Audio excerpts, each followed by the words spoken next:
বেদান্ত প্রবচন। শ্রী ভগবান তর্কের বিষয় নন, তিনি মেনে নেয়ার বিষয়।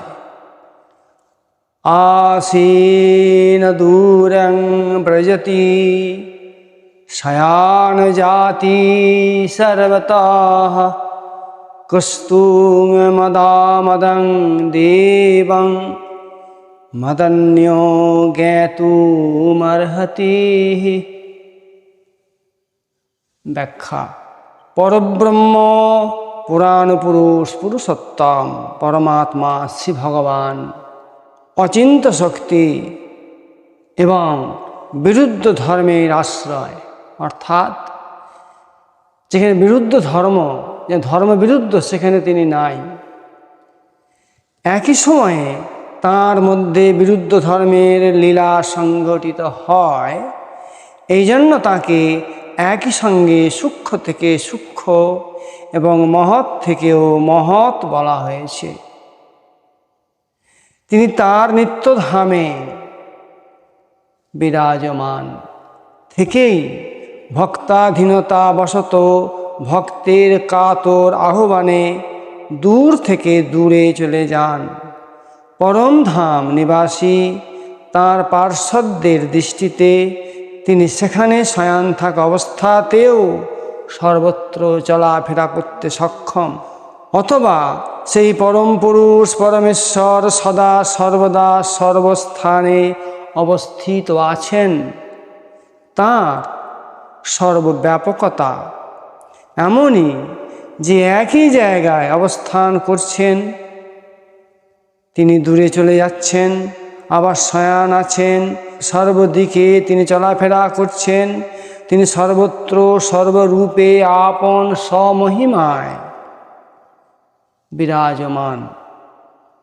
এই রূপ অলৌকিক ঐশ্বর্য সম্পন্ন হওয়া সত্ত্বেও ঐশ্বর্যের জন্য তার এতটুকু অহংকার নাই। সেই পরমেশ্বরকে জানার অধিকারী, তাঁর কৃপাপাত্র আত্মতত্ত্বজ্ঞ অধিকারী ভিন্ন দ্বিতীয় আর কে আছে? যার কথা বলতে গিয়ে নাগাল না পেয়ে বাক্য মনের সহিত ফিরে আসে। তাঁর সেই আনন্দময়ত্বকে জানলে কোনো ভয় আর থাকে না।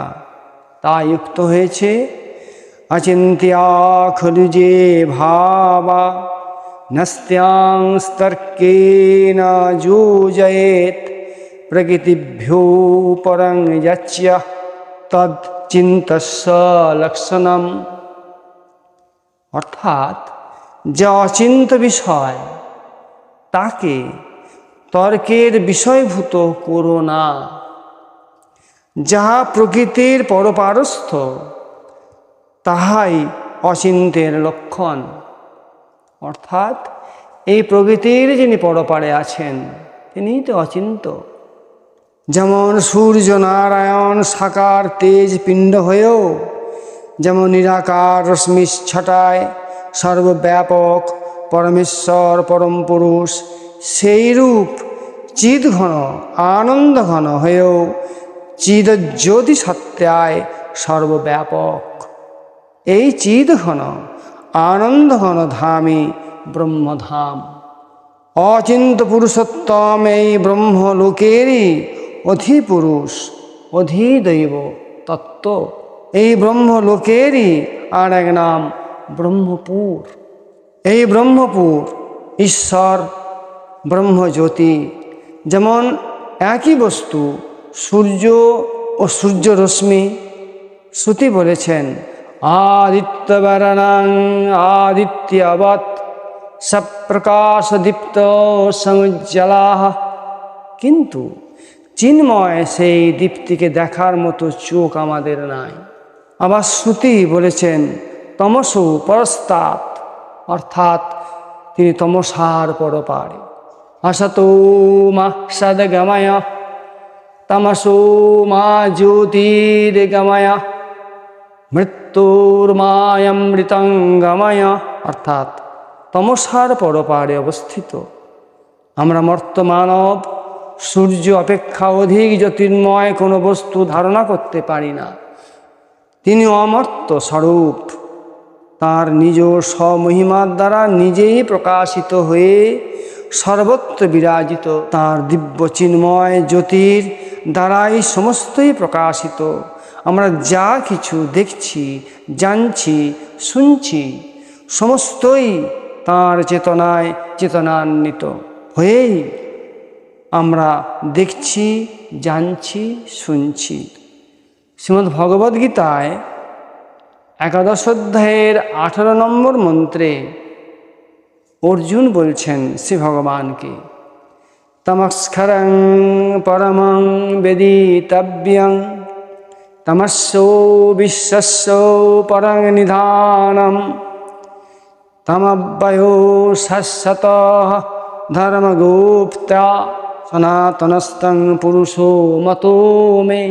অর্জুন বলছেন, হে অনন্ত, হে প্রভু, আপনি পরম ব্রহ্ম ও একমাত্র জ্ঞাতব্য, আপনি জগতের একমাত্র কারণ, আপনি এবং পরমাশ্রয় ও সনাতন ধর্মের রক্ষক, আপনি অবিনাশী সনাতন পুরুষ, এই আমার মত। কিন্তু তার সেই চেতনা কি তা আমরা জানি না। তার কারণ আমাদের অজ্ঞানতা। আমাদের অজ্ঞানতার পরপারে তিনি অবস্থিত। তাই বলেছেন তমসো পরস্তাৎ, তিনি তমসার পরপারে, অর্থাৎ অজ্ঞানের পরপারে। বাস্তবে আমি কে তা তো আমাদের জানা নাই, কিন্তু আমি আছি, এই থাকার মধ্যে এতটুকু সন্দেহ নেই।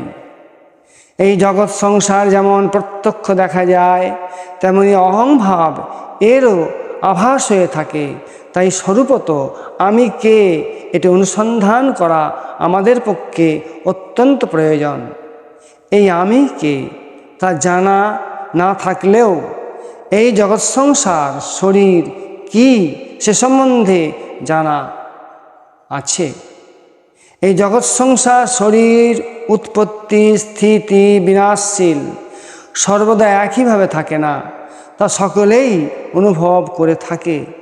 এই অনুভূতিকে সবসময় জাগ্রত রাখা উচিত। নিয়ম হলো যে জগৎ সংসার এবং আমি, এই দুয়ের মধ্যে কোনো একটি ঠিক ঠিক ধারণা হলে অপরটির স্বরূপ জ্ঞান আপনা আপনি হয়ে যায়। সমগ্র সৃষ্টির মধ্যে একমাত্র পরমাত্মার সাক্ষাৎ অংশ হলো এই জীবাত্মা, এই জীবকুল। কিন্তু সে এই জগৎ সংসারের তুচ্ছ অংশকে, অর্থাৎ শরীর, ইন্দ্রিয়, মন, বুদ্ধি ইত্যাদিকে নিজের বলে মনে করে এগুলিকে নিজের দিকে আকর্ষণ করে থাকে, অর্থাৎ এগুলির প্রভু হয়ে ওঠে। সে অর্থাৎ মানবাত্মা একেবারেই ভুলে যায় যে এই মন, বুদ্ধি ইত্যাদি তো পরম কারণিক পরমাত্মা শ্রী ভগবানেরই সমষ্টির অংশ। আমি সেই পরমাত্মারই অংশ, কিন্তু সদা সর্বদা তাতেই অবস্থিত। একথা ভুলে গিয়ে সে নিজেকে পৃথক সত্তা বলে মনে করে। যেমন এক ব্যক্তির মূর্খ পুত্র, সে পিতার থেকে পৃথক হয়ে নিজ বিশাল প্রাসাদের একটি ঘরে আপন অধিকার প্রতিষ্ঠিত করে মনে করে খুব উন্নতি হয়েছে। কিন্তু যখন তার ভুল ভাঙে, তখন তার সেই পিতার উত্তরাধিকারী হতে কোনো কিছুই আর অন্তরায়ের সৃষ্টি করে না। এই দৃষ্টিতেই শ্রী ভগবানের উক্তি, যখন তুমি এই ব্যষ্টি মন বুদ্ধি আমাকে অর্পণ করবে, অর্থাৎ যা স্বাভাবিকভাবেই আমার, কারণ আমি সমষ্টি মন বুদ্ধির প্রভু, তখন স্বয়ং এ থেকে মুক্ত হয়ে, অর্থাৎ বাস্তবে প্রথম থেকেই আমার অংশ এবং আমাতে স্থিত হওয়ায় নিঃসন্দেহে আমাতে অবস্থান করবে। কেননা জীবাত্মার স্বভাবই হলো যে যেখানে মন বুদ্ধি নিবিষ্ট হয় সেখানেই সে লিপ্ত থাকে। যেমন সূচ যেখানে যায় পিছন পিছন সুতো সেই স্থানে যায়, তেমনি মন বুদ্ধি যেখানে যায় পিছন পিছন স্বয়ংও সেই স্থানে যায়। যেমন স্বর্ণকার সোনাকে বিশুদ্ধ করার জন্য অগ্নিতে নিক্ষেপ করে, সোনার সঙ্গে বিজাতীয় পদার্থ সরে যায়, শুদ্ধ সোনার অবশেষ থাকে।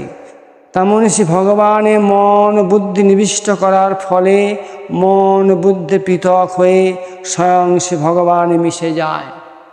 অর্থাৎ তখন শুধুমাত্র সর্বকারণের কারণ সে ভগবানই থাকেন। জয় শ্রীকৃষ্ণ।